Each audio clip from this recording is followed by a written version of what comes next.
I'd like to welcome everyone to the carlebach shul. I'd like to thank Rabbi Naftali Citron and the entire carlebach shul family for having Rabbi Sutton tonight here in the great shul. I want to offer a short introduction so we can all get acquainted with Rabbi Avraham. We again thank Hashem, and we are overjoyed to have Rabbi Avraham Sutton with us again to challenge and inspire us to seek and believe that we can arrive at new higher levels of awareness of Hashem, of ourselves, and to others. We all get very excited when we first hear when Rabbi Avraham will be visiting, but when he finally arrives and he speaks, we are doubly enhanced and inspired. Rabbi Avraham was born and raised in Los Angeles, California. He graduated UCLA and then he began his life search for meaning. Rabbi Avraham spent time living and learning in yeshiva in New York and in Israel. During his time here in New York, he met Rabbi Aryeh Kaplan, famous Rabbi Aryeh Kaplan. They became close friends, and also a teacher-student relationship. At Rabbi Sutton's Shiva Brachas was Rabbi Aryeh Kaplan, Rabbi Shlomo Carlebach, and Meir Fun, all at the same time. So what would you give to go back in time and hang out? I have it recorded. A very precious cassette tape. You have it on audio? Yeah. Amazing. That'll be okay. Rabbi Sutton spent enough time with Rabbi Aryeh Kaplan to pick up the love of translating and explaining text. Not enough time, because after that we went immediately to Israel, and then it was just through amazing serendipity that we got the transcript, independently of having known him, that my wife was a student of his. Independently of that, the transcripts came of his classes that eventually became Interspace. So I didn't know him as much as I would have liked to have known. When Rabbi Kaplan passed away, he left a lot of unfinished work, which needed someone who understood what, why, and how it was originally written. The Kaplan family chose Rabbi Avraham Sutton to bring out these treasures. So far we have Inner Space, an introduction to Kabbalah, meditation, and prophecy, and the second handbook of Jewish thought. The first one was pretty amazing. I got to get to the second one myself. Rabbi Sutton himself has published a small library, which are available tonight. Up to now, these texts that Rabbi Sutton published have not been accessible to English because their sources are deep in Hebrew and Aramaic. But all these books are all sourced.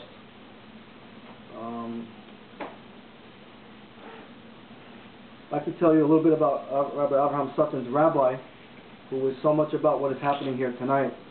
For the past 12 years, Rabbi Sutton has been very close with the great teacher, Rabbi Shmuel Darzi, who was born in Baghdad, Iraq. Rabbi Darzi, Alav Shalom, passed away 2 years ago, left the family. He also was running a kollel. The yeshiva was 14 full-time learners. Rabbi Sutton is also here to help raise money to keep the kollel running. You can see me after the class if you'd like to donate and help support learning Torah in Israel. The kollel meets and prays at the inner kotel every day at Netz for the past 15 years. No, it's actually since 67. 67? Yeah. He established it a long time ago. Wow. It was amazing to go there every morning. So Rabbi Sutton davened in this minyan at the inside of the kotel for 12 years. Interesting, who's Rabbi Darzi? Rabbi Darzi was the best friend and chavruta of Rav Kaduri for close to 20 years. Kaduri was the number one, how should we say, Kabbalist is not the right word, but Mekubal is the correct word.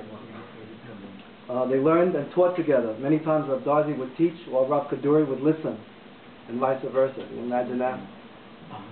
And there are many photos attesting to this fact. Rav Darzi's father was the chavruta of Rav, and learned from Rav Satya. Who was Rav Satya? Satya. Rav Satya. How do I not know that? Rav Satya took over from the Ben Ish Chai. So we have the perfect line from Ben Ish Chai to Rav Satya, Rav Darzi's father, Rav Darzi himself, Rav Shalom. So tonight, we're here tonight with all this beautiful inheritance that's pure. Spending all this time with the tzaddik, Rabbi Sutton has learned and seen many beautiful things which inspired him to raise his level of Avodat Hashem, which in turn has ignited hundreds upon hundreds into many thousands of people who have also been inspired by Rabbi Avraham Sutton. We tonight are benefiting from this beautiful friendship between Rabbi Avraham and Rabbi Darzi. For myself, I'd just like to say that Rabbi Avraham, to me, is a bridge. He's a bridge that connects Hasidut and Kabbalah. I learned a lot of Chabad Hasidut, a lot of Tanya, a lot of Breslov, and it's all beautiful, it's amazing. But Kabbalah is like untouchable, you can never touch it. Because they say it's too high, it's hidden, you gotta be old, you gotta be older. But I think when I met Avraham, he started teaching me some beautiful concepts. His books are available, so it really brings down the Kabbalah in a very safe way. And the reason why we don't really learn Kabbalah is because we don't have teachers who truly understand it. I mean, anybody could read a book and just give over words and say, I read this book and now I'm an authority. But Avraham actually lived it with his rabbi, and he actually was with the teacher instead of reading from a book. So it's called experiential Torah. It's a great word that I picked up from you. It's a great word. I have a very hard time talking about Avraham because I'm on this narrow bridge between honoring him and over-honoring him, because I don't want to embarrass him. But there's a lot to say, and it's very difficult for me to be in the middle. It's water up a duck's back. I just want to say that we have a treasure here with us. It doesn't have anything to do with me. We have a treasure and we have a gift. And this is what we have right now. Rabbi Avraham will be here for another 8 days, and we'll be speaking in 4 more venues. There are flyers here. You can see what's happening. Tomorrow night we'll be at Cafe Classico here in Manhattan. We're having a nice dinner and Torah. Sunday we're in Brooklyn with musician Andy Statman. Be an evening of Torah and music. Monday we're at Italia Steakhouse for more Torah. Monday night Kumsitz, and I made up this word. And Tuesday in the Upper West Side in the Sephardic Shul. Please welcome Rabbi Avraham Sutton. Is it okay if I put it here? Okay, hi, shalom everybody. Thanks so much for coming.